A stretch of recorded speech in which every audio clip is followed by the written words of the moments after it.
And we're live. It's early, so I got an extra big cup of coffee right here. But this guy is going to make it worth it. Everybody's worth it. But it's very special to connect with Rich Stevens. My name is Uri Schneider, Schneider's Speech. People have asked where they could see the playback.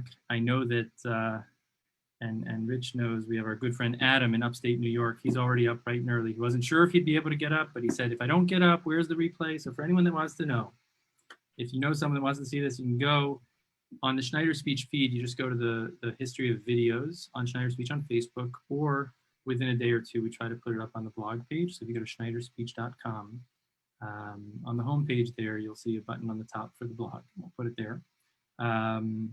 This is great. And I would just say as a preamble, I shouldn't be here.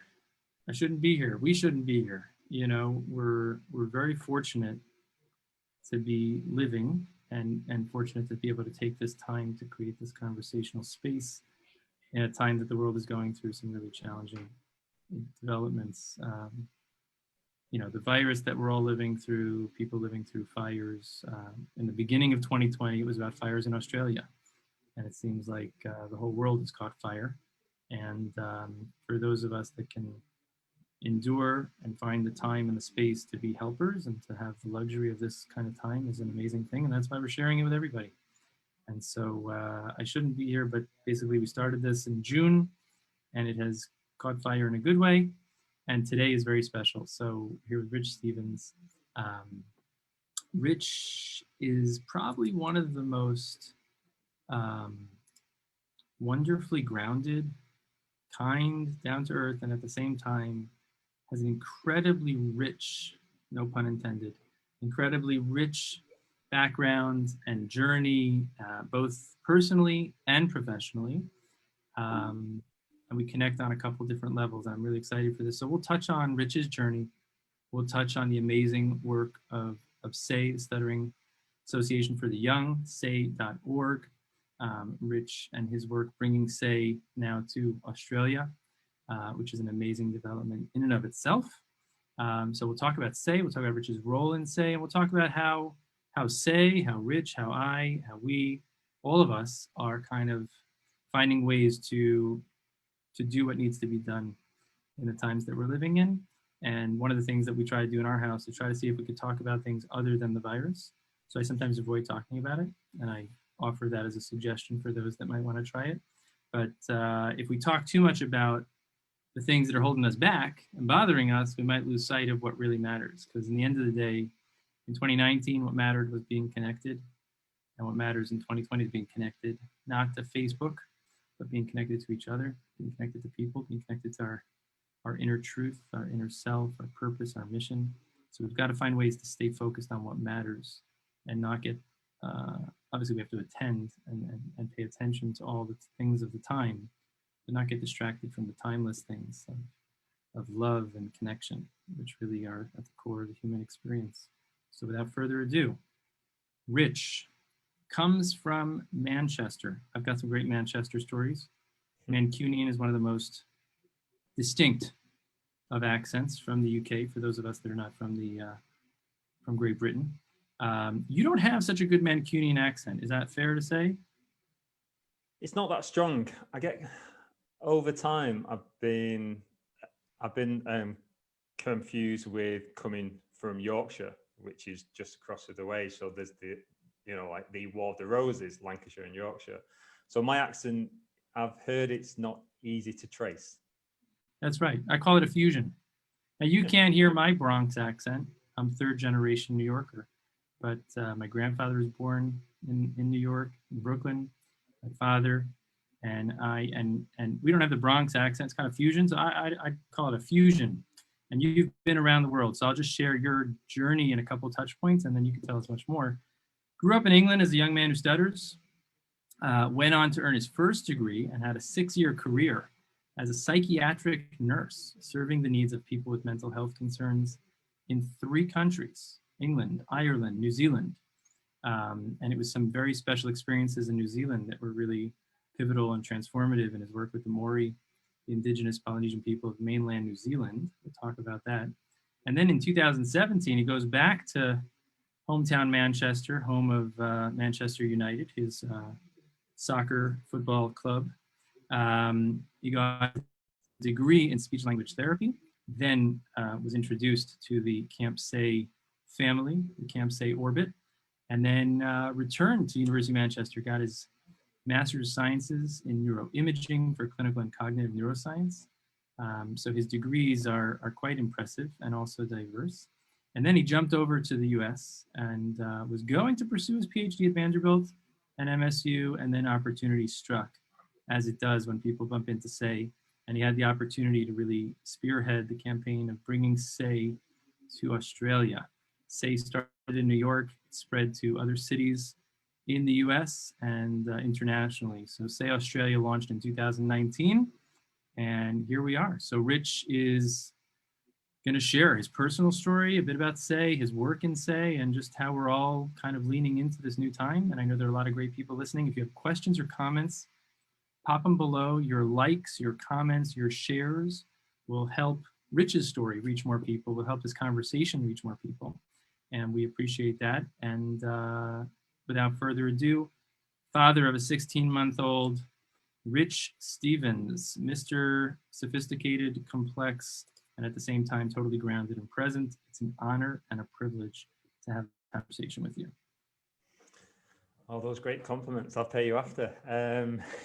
Yeah. Even hearing all that is, you know, it's so strange, and to hear that because time can just fly. And I don't really think I've caught my breath in the past 6-7 years almost. So yeah, so I grew up in Manchester. I lived in England. I lived in England initially till I was 8 years old, and then we moved over to Australia just for, I think it was 6-7 months, because my father was working out here for a year, and we emigrated.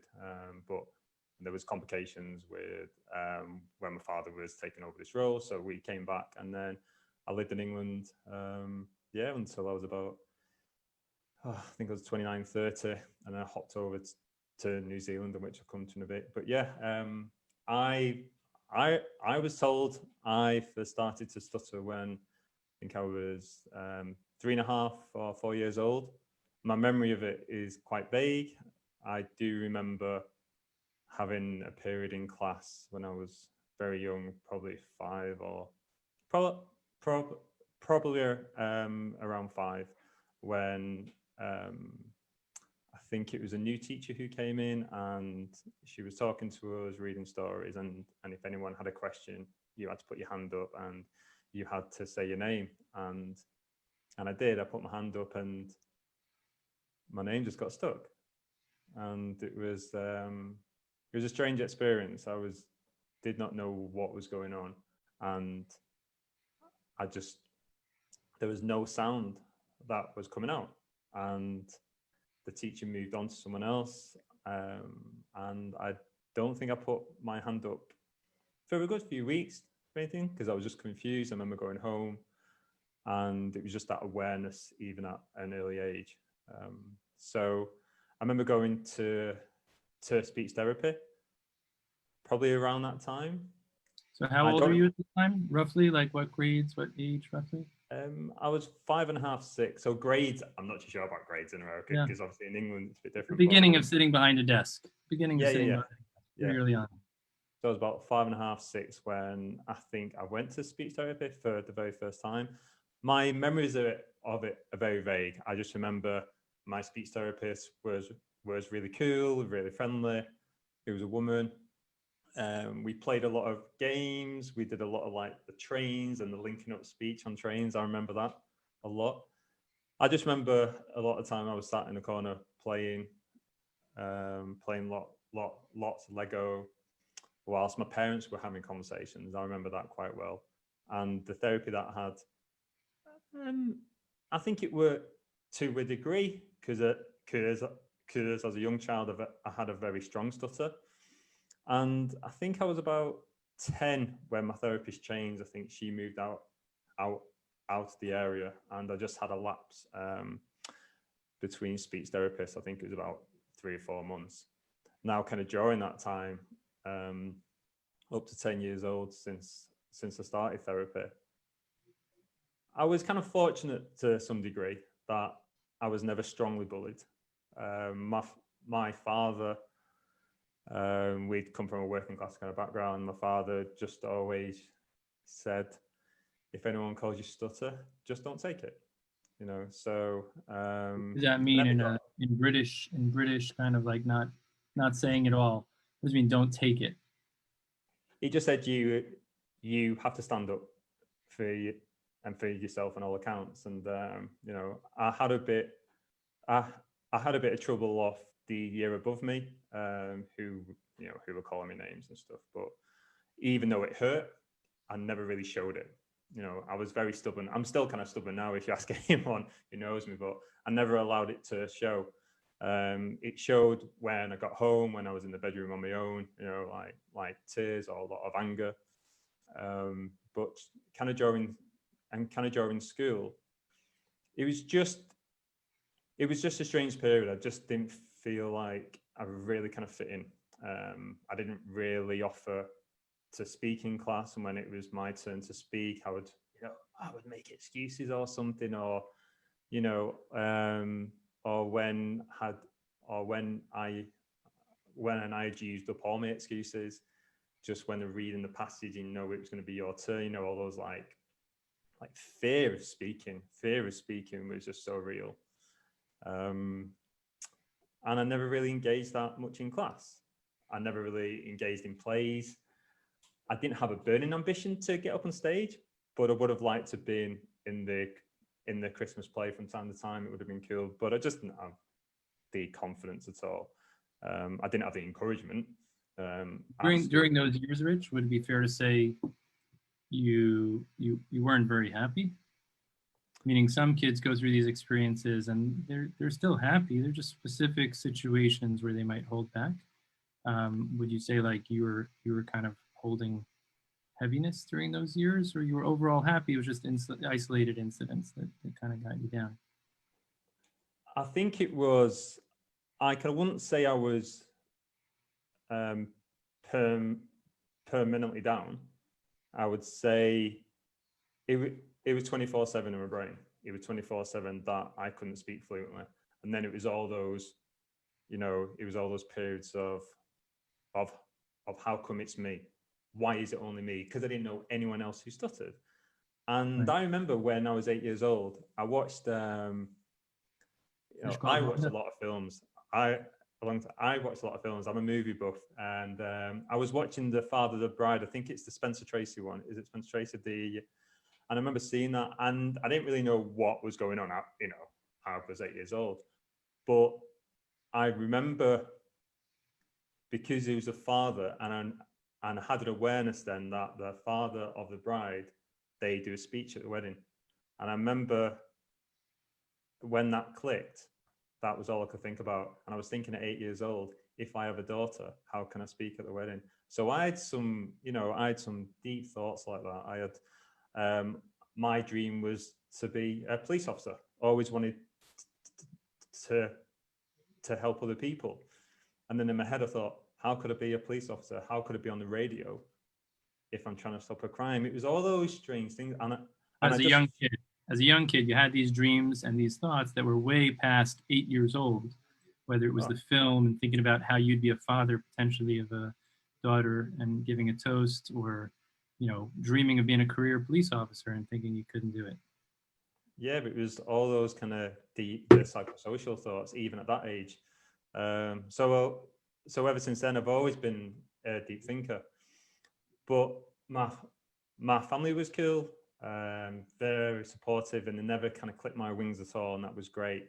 I don't think my parents really knew how to engage with it, because they didn't have a lot of tools at the time, and they didn't know any other parents who had a child who stuttered.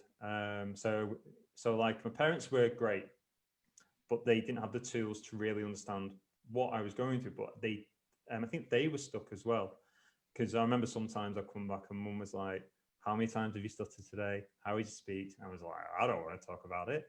And then my dad was, he was very opposite. He was very opposite. It was not a thing to talk about. which If you could have had both of them, one of those ways, did either of them hit it on the head, or they each kind of missed what you really wanted? Not, and we're not talking about them personally, but for parents that might be listening, there's one approach is, hey kitty, hey kiddo, you know, how many times did you stutter today? And the other parent might take the approach, elephant in the room. We don't talk about it. We don't name it. We don't touch it. You know, would you have preferred one of those, or you would have preferred something different? I think I would have maybe a switch from time to time, but it was never a topic I couldn't talk about it. I only realized later in my adult life why my father was like that, because my father had a stutter, which I didn't know about until probably about 5 or 6 years ago, actually. And 5 or 6 years ago. So you were all of like 25 years old, and you still didn't know your dad stuttered. I was a lot older than Your 25 or 6 years ago. But the point is, it went on for a long time, this unspoken fact that this thing you were going through was something that he had some familiarity with as well. It's wild and not unfamiliar.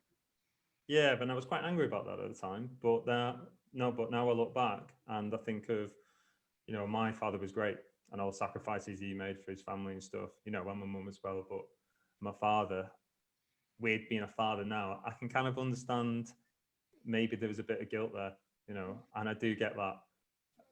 Like I do understand it. So and so at the time, I'm not too sure and so like it was never a topic I could never talk about. I never wanted to talk about it though, you know. I never really wanted to talk about it. I just kind of could because I just feared it. And then it just made me fear everything, you know. It made me fear like talking in front of people, having to say my name was that is such a big thing because it's a name that was given to me by my parents, and I hated my name. I hated my name for years and years and years. So like I get up to 10 years old and I didn't have any therapy for about 3 or 4 months, and then I got a new therapist. And I remember I walked into this room in the clinic, and this guy's there. His hair's all over the show.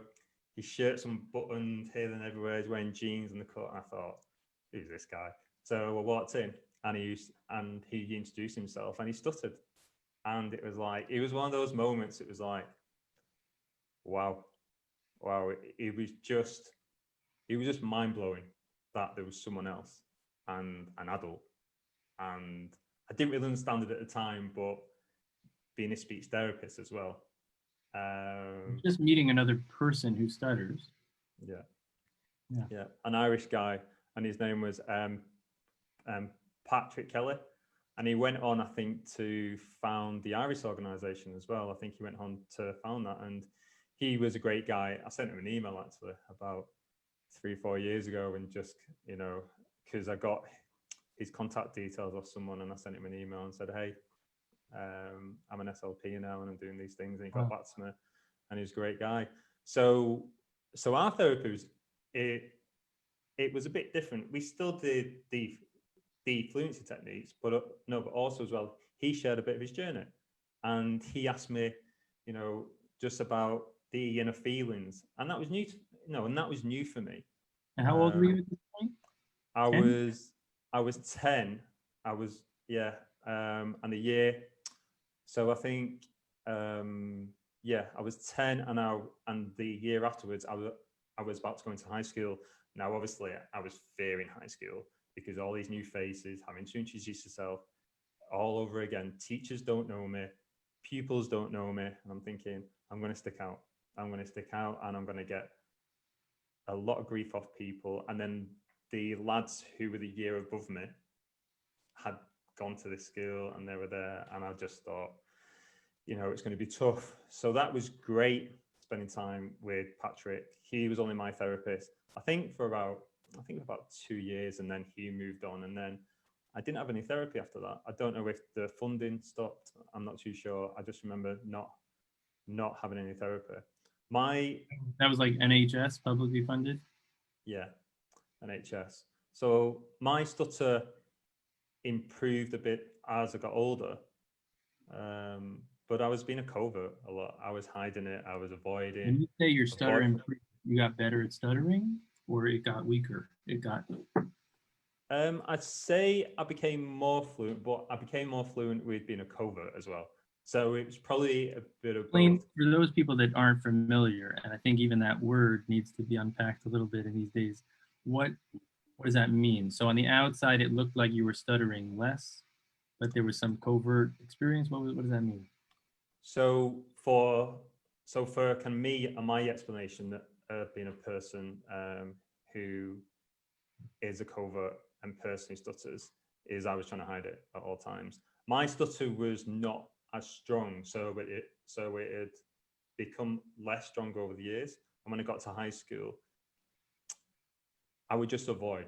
So avoiding um, any opportunities to speak in class, avoiding engaging in conversations, changing words. Oh, I could change words like that. You know, I could change words so My fast. dad calls that the walking thesaurus phenomenon.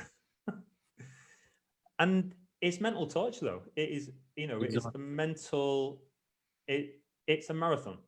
It's a marathon and you feel like you're on it constantly every day from the day that you wake up, from the day, no, sorry, from the minute you wake up, the moment you sleep. And if you've got a presentation at school that you've got to do on a Thursday and you're told about it a month prior, I'll be thinking about that almost every minute for a month. And it will just be boom, boom, presentation.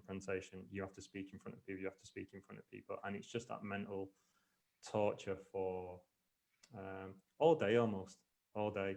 And you can never escape it. Because I wasn't really.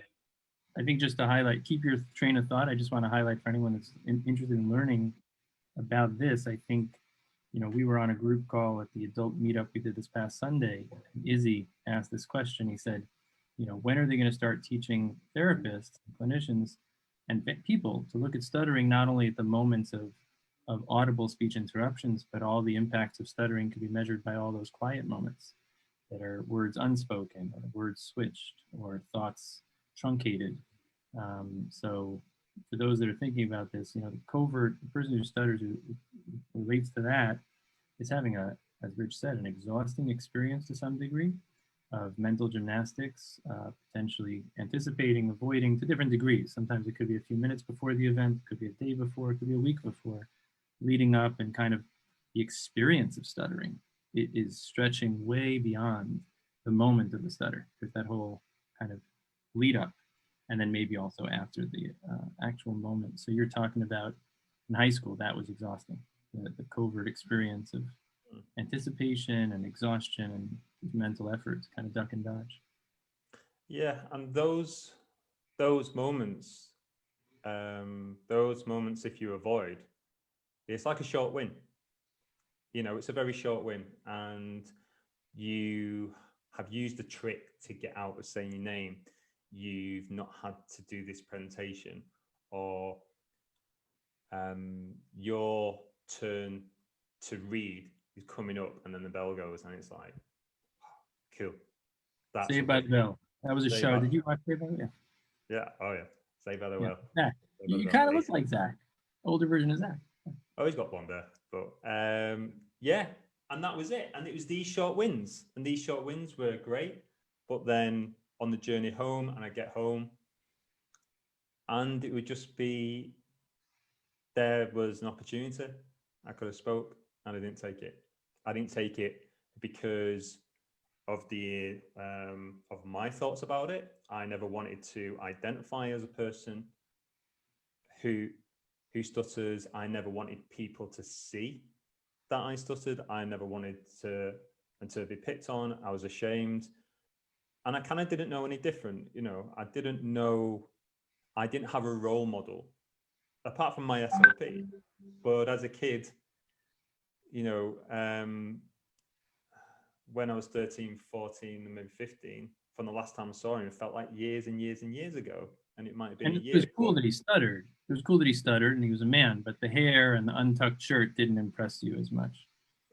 But Patrick was a good guy, but it wasn't enough. You were going through that time, and it sounds like it was very solitary. And I think what's also coming out from what you're saying is a lot of people, again, who want to understand more about the experience. I think there's the part of, I don't want other people to see that I stutter, because if they do, they're going to think this, or they're not going to want to do this with me, or they won't give me this opportunity, or they won't want to go out with me. But there's also, even aside from that, there's also just within oneself. Can I tolerate myself? Can I tolerate my own stutter? Can I even embrace it? But at least to tolerate it. And for many people, you know, if you don't have a chance to air it out, you become intolerant of your own voice. And it's just imagine that, right? Going through life intolerant of your own voice. Yeah, when you see all these other children, all these other teenagers who are speaking, who are presenting, who are going up to girls and not, you know, and are able to say their name, are just engaging, having fun. And I'm not, you know, I don't want to paint a picture that, you know, that my time at school was totally horrible and horrendous. Right. I had a good time in school. I had some good friends. I played a lot of sport.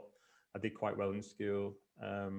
But then it came to going to college and to university and all that thoughts of a job and a career. And I was thinking, what can I do? What can I do as a person who stutters? I can't. So you weren't thinking of starting an organization for creative self-expression for young people who stutter in Australia? You weren't thinking you were going to lead such an initiative of epic proportion? I don't think it was on the radar though. No? I'd be very surprised if it was, but yeah, I just didn't have a clue. And my future, every time I thought about my future, it just looked bleak. It looked, I couldn't even see it, you know, I couldn't even see it. And just to go back a couple of years, you know, I really remember having these thoughts at like 10, 11 and thinking, if I'm going to be a dad and I'm going to have a kid, are they going to stutter? And it's going to be my fault. And I'm thinking that. So all these thoughts happened at such an early age. So yeah, everything, the future looked bleak. The kind of present was okay, but I wasn't able to express myself. I wasn't able to join in as many conversations. And even if I had a thought which I wanted to join into a conversation, I had to get in that window, and when there was a bit of silence, and if I missed that, then that was me in that conversation, and I'd still be thinking about what I wanted to add as the topic has moved on. So you walk away and think about what you would have said or what you could have said. Yeah, so I just want to, again, would it be fair to take out from what you just said, and I want you to keep rolling, this is so rich, again, pun intended, we're talking with Rich Stevens from Say Australia. This is Uri Schneider from Schneider's Speech. This will be available for replay if you missed the earlier part. Share it, comment, like it, that'd be great. So Rich was just saying that I think what I wanted to highlight for people, Rich, and you know, because you're helping the lives of so many young people in Australia, and you know the great work that Say does, it's not all dark. And it's also not just a lisp necessarily, meaning it can be a very complex and very significant part of one's life. But for parents or for therapists, don't assume that for a young person, it's all about the stutter and like there's no bright spots. On the contrary, find those bright spots and nurture them and cultivate them and let the young person really lean into those as much as possible, while at the same time giving whatever measure of attention to the fluency stuttering experience as is due. Is that fair? Because the story you're telling is kind of gripping, but I think you want to emphasize also it wasn't all dark. It was just a very important narrative in your mind. Is that accurate? Yeah, look, I had some great times as a kid. You know, I had some great times. I think the overwhelming feeling was I couldn't really see a future, and I just felt isolated. I had a lot of friends. My family were awesome, but I felt isolated in this world of fluency all around me. I felt like I didn't fit. I just felt like this fluent language in this fluent world, I was the odd one out. Little did you know that your accent made you so different, right? Like, it's so interesting because we go to conferences, you and I, and like the women so dominate our field. They actually commandeer the men's room very often. So because there's a line out the women's restroom so much, they sometimes will actually cordon off the men's room and make it another women's room.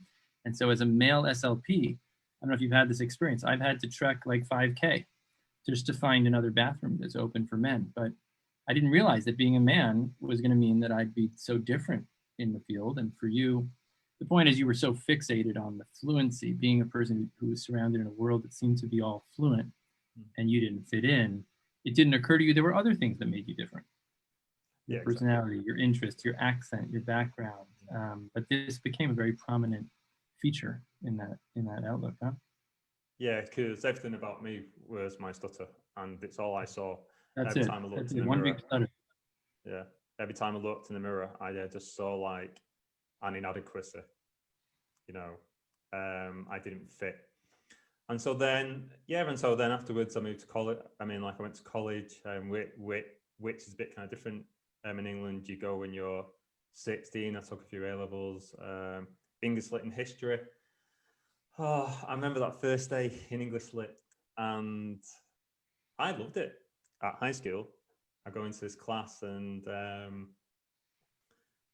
yeah, I was the odd one out on so many levels, you know, from like working class background, and then, you know, just everyone was, they could have passed for a Shakespeare actor. Seriously, everybody was amazing. And then it was all about reading. It was all about passing the book along and reading. And Shakespeare is it's hard to read. And I I found that tough. I found that really, really tough. And I didn't really go. I didn't really go because I found it hard. I didn't really spend a lot of time in college. In the first year I did, and the second year I didn't really go.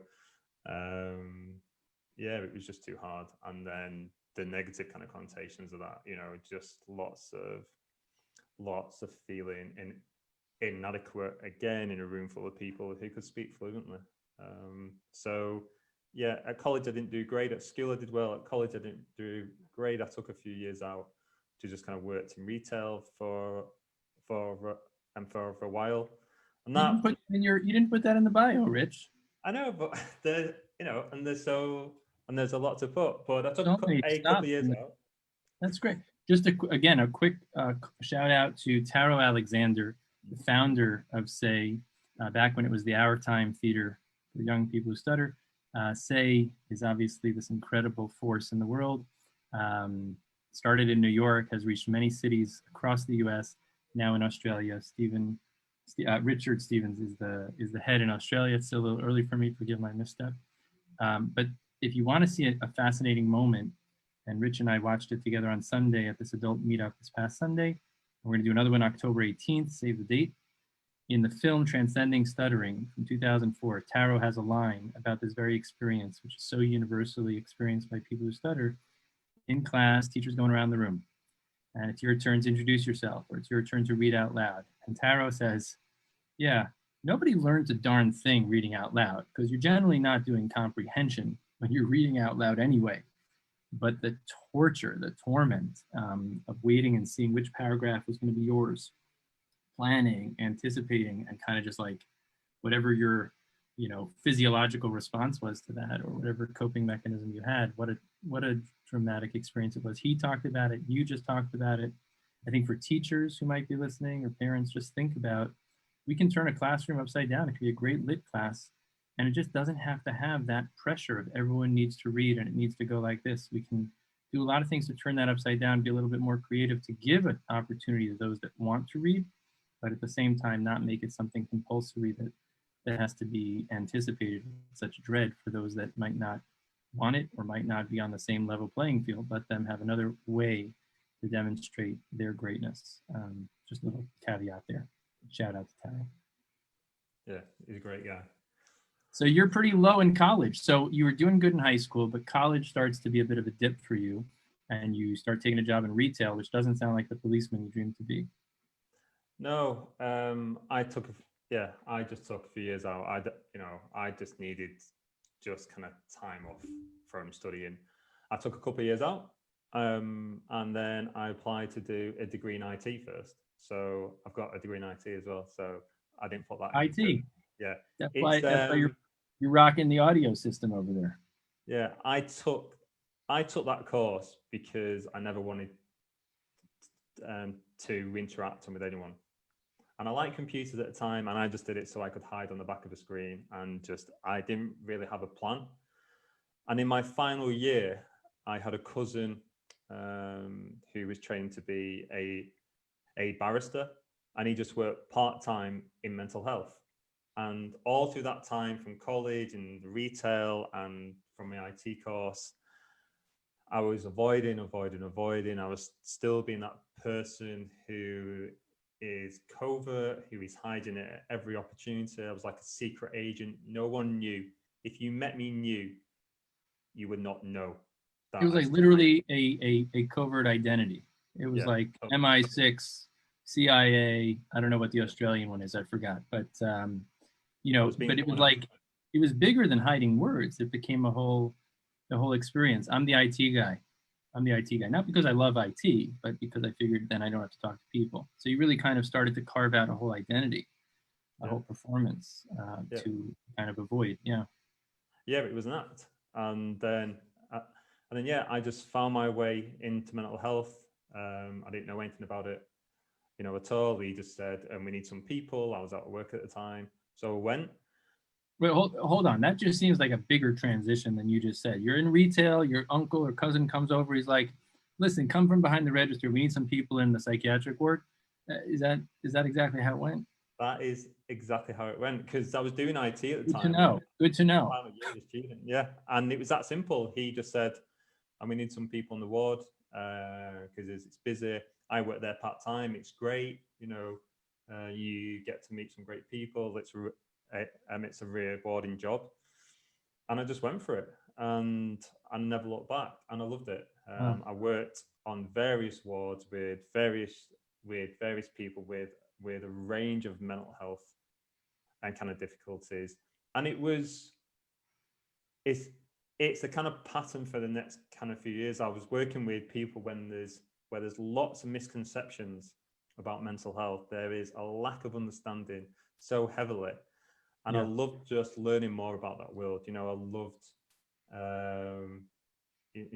just helping, learning. I worked with some great people, some great clients, and I really learned more about the world. I learned a lot more about identity and stuff. I learned a lot more about engaging with Stigma. Yeah. people as well, because that's all I had. Because that's all I did. I spoke with people, and I wouldn't say I found a home. I just found a place where I could start to be me, part of helping people. It was always a dream, and then I could just a lot of it was communication. It was so vivid what you described as 5, 6 years old. Remember that first experience, not being able to get your words out and how that stayed with you.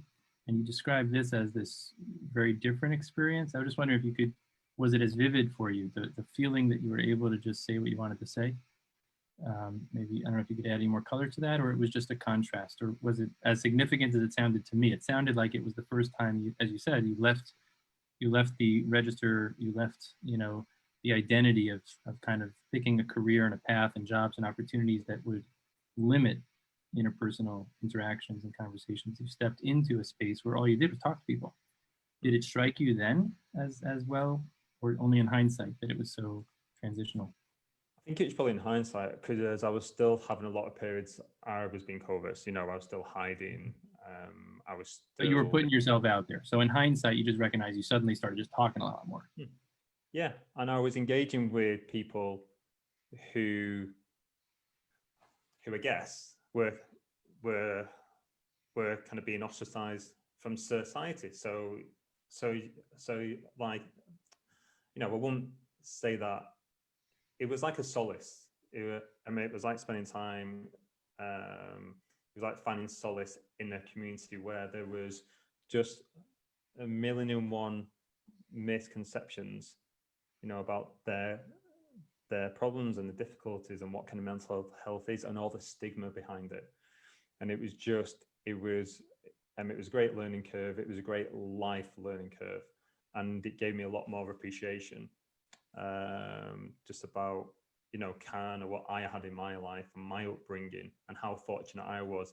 Yeah, I have a stutter, but my upbringing and my friends and the support network, even though there wasn't a person who stutters, I was very fortunate.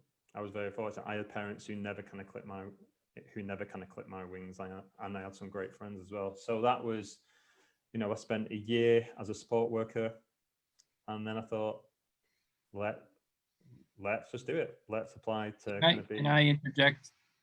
You're so good. I hate to interrupt. Can I interject a quick reflection? Yeah. I think for young people who stutter, and for people who stutter, and for so many of us, with whatever, we've all got something, and whatever we've got is our Mount Everest, you know. And to someone else, it may look like it's insignificant, but we've all got our thing, and for us, that's the mountain that we are trying to climb. And sometimes we're too tired. Sometimes it's too hard. And sometimes no one's on our side. No one's talking about it. We're not talking about it. What strikes me from your story, Rich, and I see again and again, is sometimes you need someone to talk to you head on, like about the things going on for you. Sometimes you just need an opportunity to get some exposure to other things, you know, outside from yourself and outside from your specific mountain. So I think that's very powerful, that the experience there was meaningful in and of itself, but also gave you a bit of a broader scope to kind of open up, instead of being so focused on your own, you know, speech thing as the be all and end all. You're talking about gaining more gratitude for what you do have and did have, while at the same time it was still something you were contending with. It didn't take it away.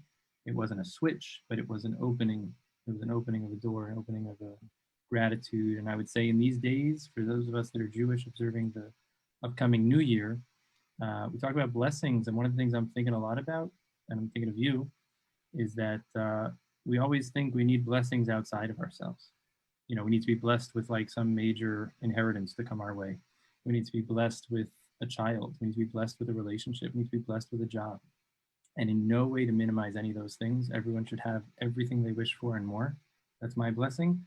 But to realize we are a blessing, and that we can be a blessing to the people around us. And this virus and this time we're living through, where we're isolated, forces us to realize we don't need as much from the outside. We've got to dig into our own reservoirs, and we actually might find more than we realized was there. And we might even have an abundance for ourselves and for others. And through sharing with others, being a blessing to other people around us, it's a reciprocal thing, and it goes around and around. So I'm thinking of you and what you're doing, and just wanted to make that reflection. Right. Yeah. So you went back to your studies. After that, you went back to your studies. So this is great. I'm gonna go for some training in this, in psychiatric. Yeah, I mean, I had a great time, a great career. I graduated. I did 3 years training, and then I graduated. I became a mental health nurse. I worked in various settings, like I worked in prisons, high secure units in the community. I had a brief period over in Ireland with the drug and alcohol detox unit in Dublin. And then, so like all during this time, I always had a dream to work with young people who stutter and adults who stutter. But internally, I needed. When you say all this time, all what time? When did that start? Oh, probably when I met Patrick. Probably when I met Patrick, I thought I would love to do this, but I want to be that guy for some other kid. Yeah, and internally, I just had to figure so many things out. I had to figure so many things out, you know, about me. But Patrick planted the seed. His example planted a seed for you. The way he was there for you, somehow you wanted to do that. Yeah. So all this was always a dream of mine, but I had to figure all these things out internally. And when I was a nurse, I always had a dream kind of job as well, of going either to Australia or to go into New Zealand with working with the indigenous people. I got a job in New Zealand in Wellington. That was an amazing job. I moved out there when I was 30. I went to Wellington, beautiful city, beautiful place. I worked at Te Whare in Porirua, which is about a 20-minute drive up north from Wellington. I was a Maori specialist nurse in the community working with children. And it was one of those experiences which I count myself as very fortunate, very lucky to have that experience with the Maori community. The Maori community is incredible. It is absolutely incredible. I was welcomed from the first interview, and it was just beautiful. It was just such a warming, accepting community. You know, a community, a culture, which again is misunderstood, and lots of stigma behind it, lots of racial connotations. You know, it's horrendous kind of what you see in terms of the abuse and stuff, and it's just how the stigma is there, all the misconceptions about people. And I was in, you know, and I was in that community and stuff, and I loved it. I was welcomed, I was loved from day one. And their kind of model of mental health, I think it really opened up in terms of my eyes to how the Western world sees things, and how the Maori culture or other cultures might see Total paradigm shift, east west. Yeah, like health in terms of mental health, and the kind of Maori model. It was very much, when we were working with people, it was very much these kind of four elements. You know, it was the mind, the body, spirit, and the whānau. And the whānau is the family. And when so just want to get mind, body, spirit, and family. Yeah, and the family. So when all these things are all aligned, then it allows the person, it allows the kind of life force, which is Maori. It's a life force. It allows that person to truly be themselves, and to truly be able to attain a happy life. And it was beautiful to see that it wasn't just talking therapies or medications. It was very much focusing on the spirit and the family, the engagement with the family and the identity in the family. And it was great to be part of. It was great to see. And I did a lot of internal finding at that time, because I realized I was broken. You know, I kind of realized, and when I went there, and after spending time in that community, I realized I was broken. I was still being a covert. And I learned a bit of Maori, how to introduce yourself. So kind of when you introduce yourself in Maori, you introduce your mountain and your river first, and then your name. And I learned so you introduce your mountain and then your kind of river, because back in the day, when you would be approaching a village, they kind of knew if you were a friend or foe by how you introduce yourself. And I learned how to say that all in Maori. It's a long time ago now, but I love doing that. But then I started. Can you still say it, or would you prefer to pass?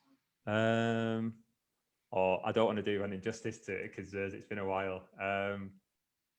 Now, I don't know much about the Maui, but I did see. Are they responsible for the waka dance? The kind of what? Sorry. Oh, what's the dance the New Zealand rugby team does? Oh, black.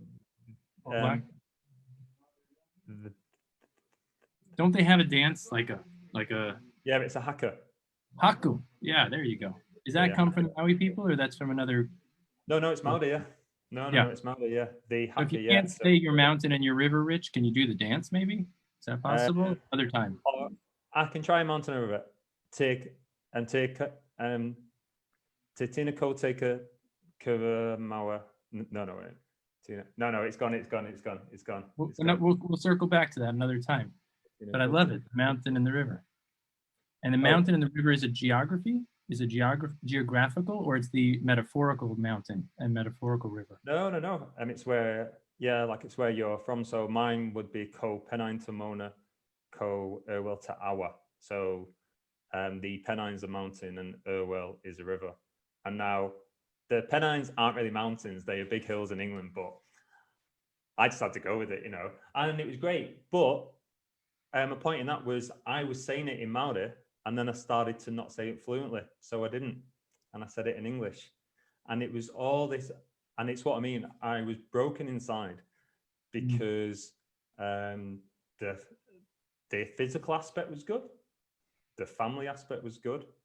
But my mind and my spirit was just broken, because I wasn't identifying as me. I was walking around as a version of me. Yeah, I was working as like I was walking around as a version of me and stuff. And I realized then, and it was a lot of internal dialogue, self reflection of who I was and who I was they're coming as well. So I decided to come back into England. I had a few issues, like my older sister was having a bad time as well, so I came back for some kind of family issues as well. And then I thought, right, I've got to do something. But still at that time, I wasn't ready. So I went back into mental health as a community nurse and had this crazy idea. I just wanted to escape again. I just wanted to escape. So I applied to go in the army. I had a 4-day officer interview down at Sandhurst at the barracks. As regal as you can think. And so you decided to go to the military? Yeah, as a nurse, as an army officer, as a nurse, I went. Was that the 10-year-old Rich going for like police officer, military? Was that like a manifestation of that, or it was? I think it was pure escapism. I think it was just pure escapism. I think I was just, I was on the run. I was on the run. Even then, I was on the run. And I went, and for the first 2 days, it was fine. On the third day, I had to do a presentation, and I blocked like I'd never blocked in a long time. And I remember just after the presentation, I didn't even say bye to anyone. I just walked. I got my stuff, and I just walked out. I got in my car, drove up to Manchester. It was a 2-hour drive, and I pulled over, and I just realized I've got to do something. I just realized I can't keep on going in. Yeah, I'm kind of going on like this. I was 32, and I thought, I just can't keep on going. I can't keep on going. I've got to do something.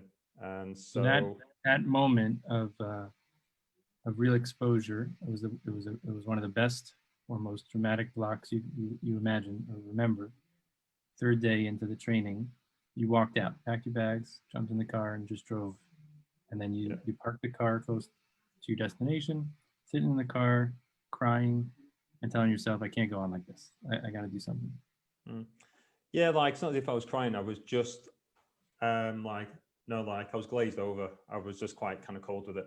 And I thought, I have to do something, or else I'm probably not well, I probably thought, I'm not going to kind of be in it for years, because there was something, I was just in a bad place with it. So was that your rock bottom? Do you think of that as like a rock bottom turning point, or you frame it differently? Yeah. That was me. Just I think it all just came out there and then, all these years of being covert and hiding it, and just all the lost opportunities, or just the constant hiding and the mental 24/7 torture with it. So I got in contact with a support group in Manchester, the British Stuttering Association. They got in contact with them. BSA. Yeah, BSA, great. And I started spending time with other people who stutter, and it was great. And it was great hearing, hearing stories. Everyone's journey was totally different, and it was great to kind of be in a space where I could say, yeah, I'm a person who stutters, and I could say my name. And for the first time in my life, I didn't have to think I've got to hide it, or I was nervous about saying it. And the first time I was, but then after seeing after spending time with so many people who stutter, the disproportionate worry of difference and judgment and tolerance, the example was set by others, and then once you broke the ice for yourself, it was like, oh, this is a good space, and this is okay. And look at you now, Rich. I'm like emotional.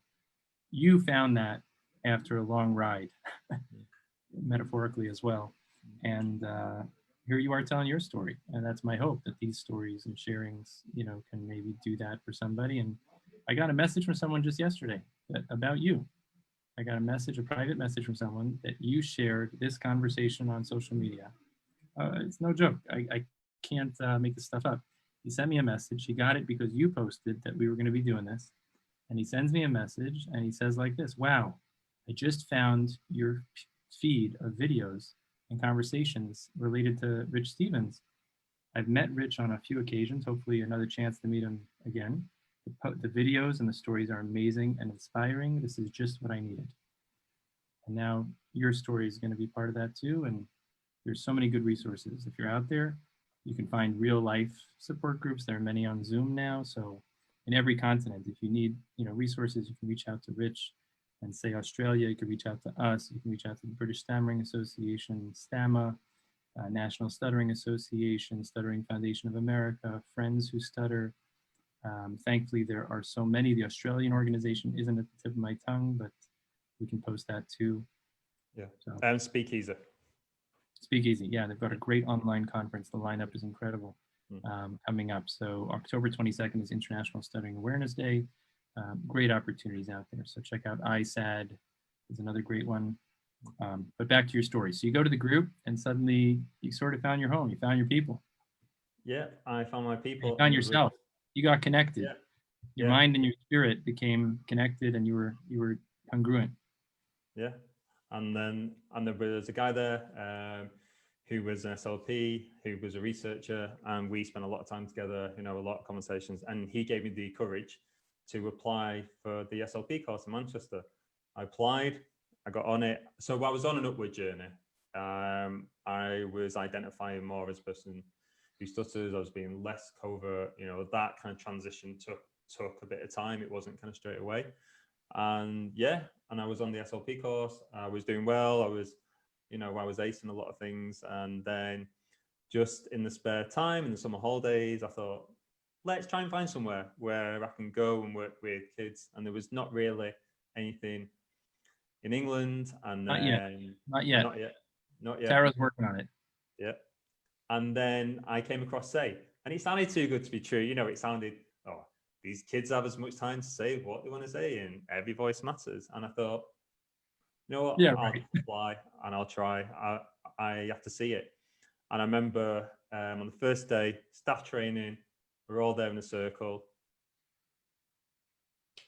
Life-changing moment. Just going around in a circle, hearing Taro speak, and just everyone introducing themselves, and stutters everywhere, and no one's kind of battering an eyelid, and it's just cool. And we had. Was there a drum? Was it with the drum or no drum? No drum this time. No drum. And it was just all of us all together, a week, just like get to know each other, sharing, learning more about Say and the philosophy. And then that was life-changing in itself. And then what was about it? Well, yeah, the kids aren't even there yet. It's just staff training. What a great staff training that must have been.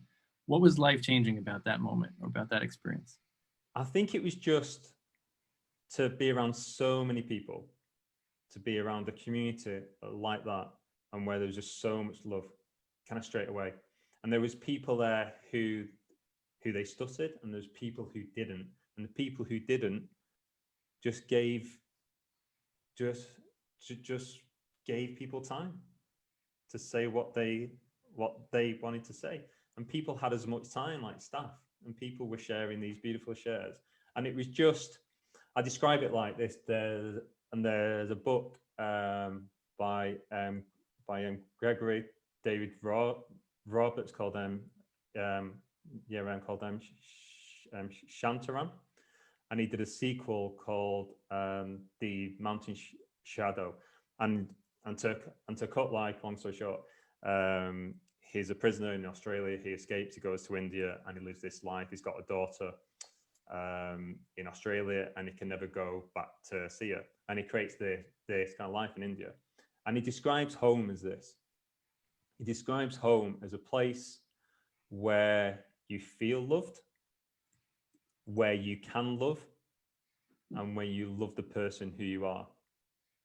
And that was safe for me. That was truly safe. I felt loved. I gave a lot of love. And for the first time properly, I could love the person who I was kind of deep inside. And that's what it is for, and for me. And when you have all the kids come, and when like I'm learning of all these kids and just seeing them in such a beautiful environment where they can just be themselves, and if they stutter, it's okay. They can purely be themselves with the encouragement of like, you're awesome exactly how you are. And that's all you have to be. All you have to be is you. And so I just kept on coming back to Say. I just kept on coming back. I became part of the leadership team after a couple of years at camp. And then I helped out with the camp in LA. Obviously, I graduated as an SLP. I had plans to come and do my PhD in America. Spent a lot of good time with some great people over the years at the ASHA conventions, and just contact with people like Did you ever have the bathroom problem that I had where the women commandeer the bathroom, or is that just me? I think it was just you. Maybe I had trouble reading the picture or something. Okay. Yeah, so Ed Conchor, I met Ed Conchor, who is well known in the kind of field of research, and Scott Yaris and Robin Jones, and I could keep on naming so many people who are like so supportive of my ideas and my passion.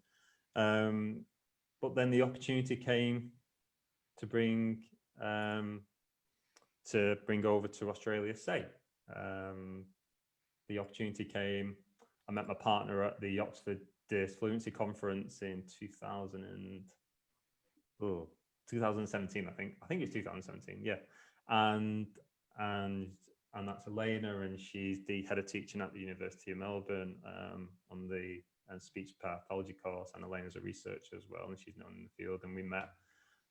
Sparks flew, and 4 years of working hard to try and get a PhD in America just went out the window. And everybody was understanding when I made my choice, and then I came over to Australia, and knowing the climate here, which there's a lot of great work for young people who stutter here, but there wasn't really like there was work being done on the psychosocial side to a point, but not at the level of like say in other organizations have done in other countries. So there kind of wasn't a community for young people who stutter, and there was lots of therapy, but there kind of wasn't like an adjunct. I'm kind of remembering as a 10-year-old, you had this little spark from Patrick Arsh, guy who stutters, and put the spark in you that maybe you could do something for young people. So that must have been a real interesting. And it seems like love was the driving force. That say experience was all about love, the triple factor of love. And meeting Lena was sparks flew, love, and with all due respect to Scott and to Ed Contour, they were major influences, big believers and supportive, but the life movement usually doesn't come from your dissertation necessarily. It's from the connections with people and inner passion, and connecting with your truth. PhD is a nice thing to add to your credentials and a good thing to contribute to literature, but your path ended up doing what? So how did that morph into what you're doing today? Yeah, so it was a crazy idea. Shared it with crazy, Taro. totally crazy. That means it's a good one. Oh yeah. As Katie Gore said, crazy ideas come. Most people say, "Nah, why would I do that?" And other people say, "Why not?" Yeah, and I think it's like, I'm a stubborn person, and if I get like an idea, and I think I'll show them. The more they tell you can't do it, you're gonna dig in. Yeah, and I think just knowing that there kind of wasn't a community here as well, and for young people who stutter, I just thought, there's a need here. So yeah, I had some great conversations with Taro on the board, and we just went for it, and we launched in 2019, and we've been going for a year now. We did our first program, so we're kind of based in Melbourne, so that's where we're based. Great collaboration with the University of Melbourne and the Victorian College of the Arts, who were giving us a lot of space in kind. They just loved the idea, and we did our first project a year ago. It was awesome. It was a great 10-week creative arts program. We had 120 people to showcase when we performed the short plays and the speeches. And we're still kind of doing it, and we're still doing things online now. And we've got that program is about to start again, but online. We've got about 12 or 13 young people involved. We had 4 kids for the first program. So awareness is a big thing at the moment. Our name is getting out there, and I've got some great people, the volunteers who have really taken on, who have really embraced what kind of says about, because it's a new concept here, and a lot of the volunteers are people who stutter, and all of them are just beautiful people who have been in it from day one, and I couldn't really do this without them, and when without Elaine and just all the support and all the support from America, from everyone, for the big Say family, all around the world in the Say family. When just everyone who has helped support, like people like you and so many people in America, and so many people just, our community is such a beautiful community.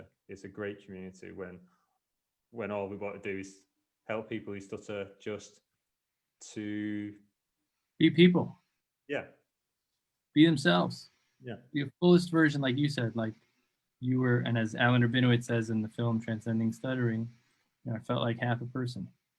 And then ultimately, kind of when you find when you get your traction, and for some people it's later, and for some people it's sooner. But if we can help more young people get it sooner, to like just be themselves, just be a person. yeah, That doesn't preclude working on improving oneself in any number of dimensions, but it's also being totally whole and totally okay and totally ready to be who you're meant to be, and not hide it, not take on some identity of being less than the fullest you, right? yeah. And I think, yeah, people people just have to be themselves, but I think a great thing is just knowing that you're not alone in this world, and that there's such a big community of people who do stutter, of people who don't stutter, who are in this community, who are just like great allies, who just give so much love. And I think it's great what all of us are trying to do, and especially here and stuff. I think it's great for kind of me, and to be able, when to lead something, and and where I was, and I could never see a future, and now I'm working with young people who stutter, and I've got adults who stutter as well, um, as volunteers, and it's it's one of those moments where you're thinking you wake up and you're going to wake up from a beautiful dream, and I just don't want this dream to end. And yeah, it's tough. Like, it's harder to lead something, and to lead something almost from the ground up. But it's great. I know I've got all the support. But it's like a dream come true. So, and now I've Wow. got and now I've got a baby boy, and all those fears of being a dad, and all those fears of is my child, are they going to stutter, and what am I going to feel, and all those thoughts of when I was so young. And now, I've never really thought about it, actually. He's just a beautiful boy. I love him to bits. And you know what? If he does, I know that he's going to have so much more that I didn't have. He's going to have so much care and support all over the world. He will have so many kind of resources, and lots and lots of role models. And I think, for me, it, if he does stutter, and then he does, and he's got a parent who stutters, who is going through it. He's got this great community, and I'm just, I'm not as, I don't hold any fear now. I don't hold any fear, if he stutters or not.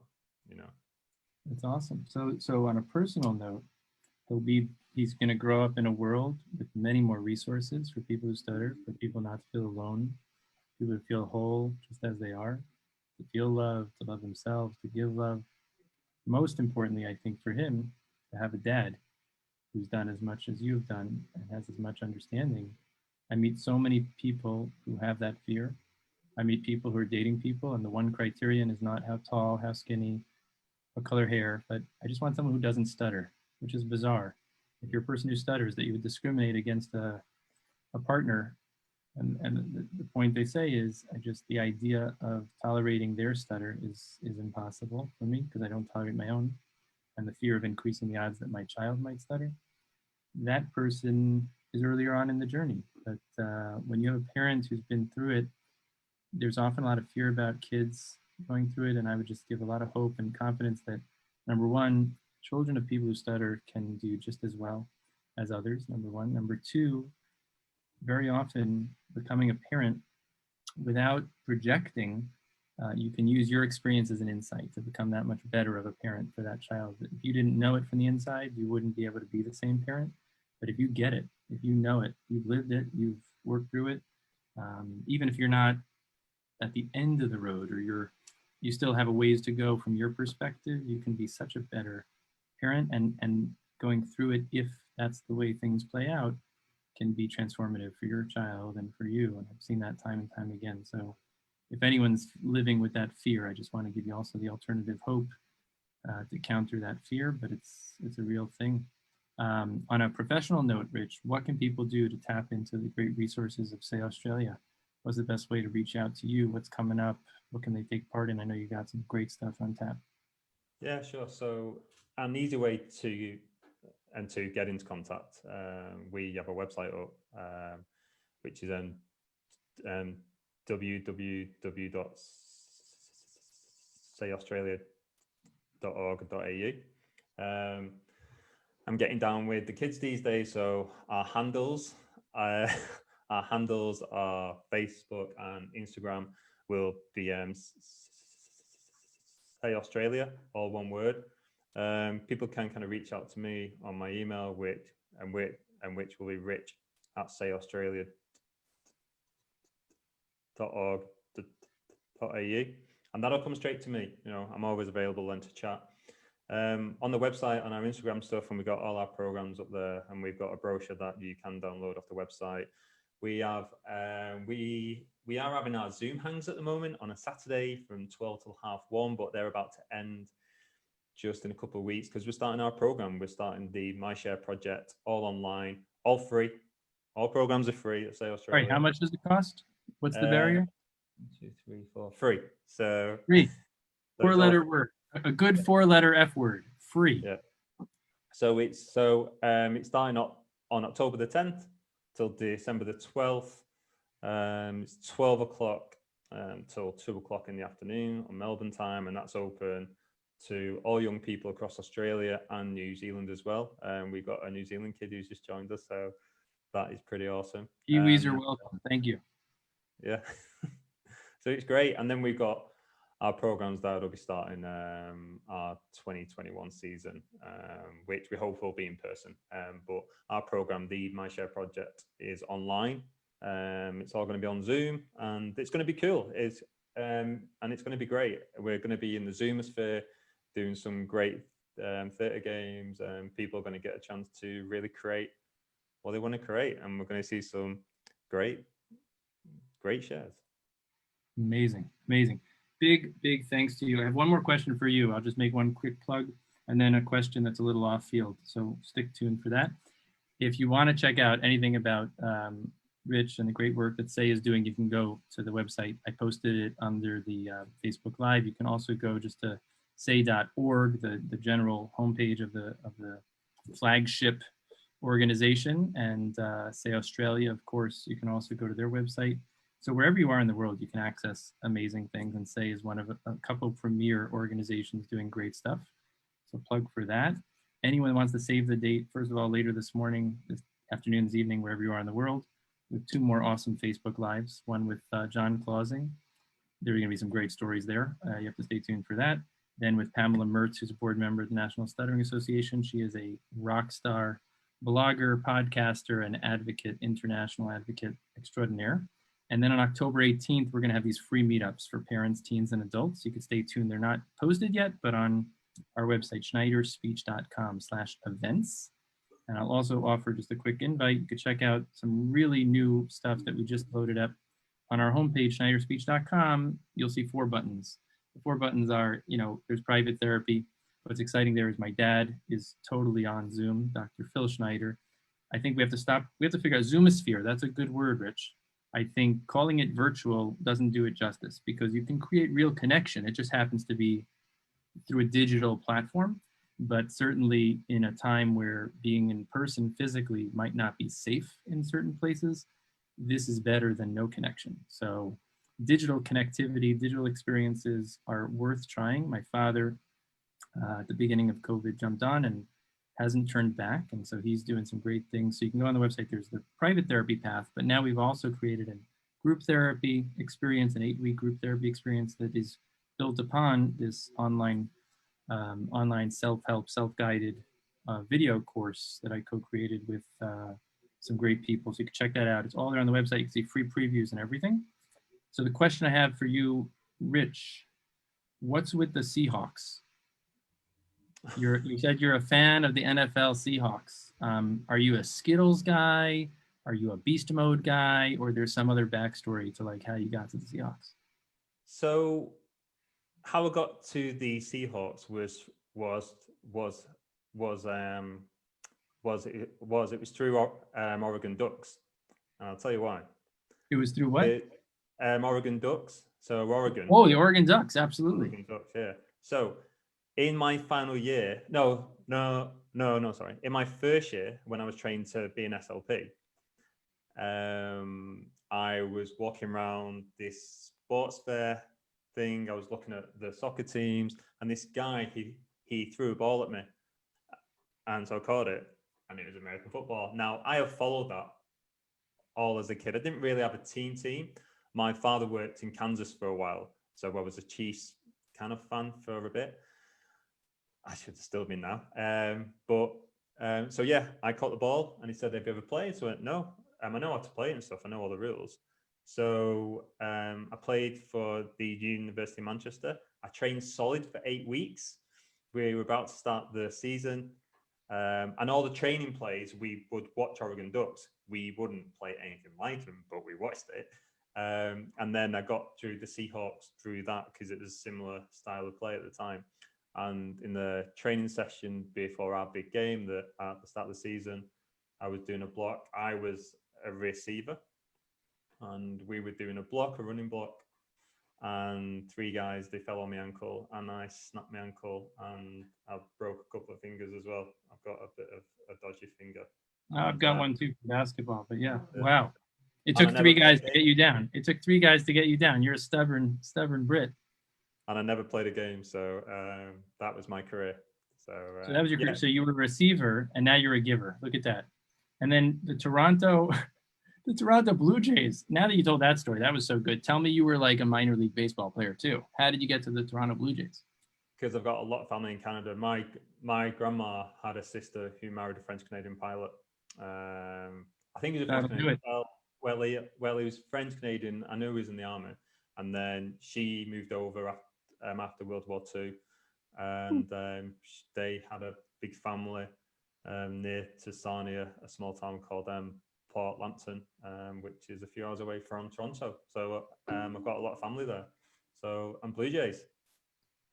Are there any continents that you're not networked? Because it's pretty incredible that through the journey, you've really gotten your feet on a couple different countries and continents in a very meaningful way. Well, Rich is a great guy to know. Yeah, I was going to say Asia. I volunteered in Asia. So I was going to say in Asia, but I volunteered in Hong Kong at a mental health hospital for about a month. So I probably got a couple Africa? I volunteered in South Africa in Port St. John's for about 3 weeks. Antarctica. I know a few polar bears, but that's about it. Well, if anyone's looking, Taro has been looking for someone. Headhunters are looking for someone to spearhead the program in Antarctica. It should not be too overwhelming. The population is not too dense. But hey, anywhere there are people who stutter, there are people who want to create community and create role models, and Say is at the front of that with many other great people doing great things. Thank you, Rich. Thanks for doing this. Thanks for sharing. We went over time because that's how rich this was, and I really appreciate your honesty and your sharing, and I wish you and your family the very best. Stay safe, stay healthy. Everybody should keep talking and come back in 1 hour and 40 minutes. We'll be hitting it up with John Clausing, and then we'll an hour after that with Pam Mertz. So thank you so much, Rich, for the late night, and for those of you that woke up early. If you want to see the replay, schneiderspeech.com/events or schneiderspeech.com/our-blog. We'll have it up within a day.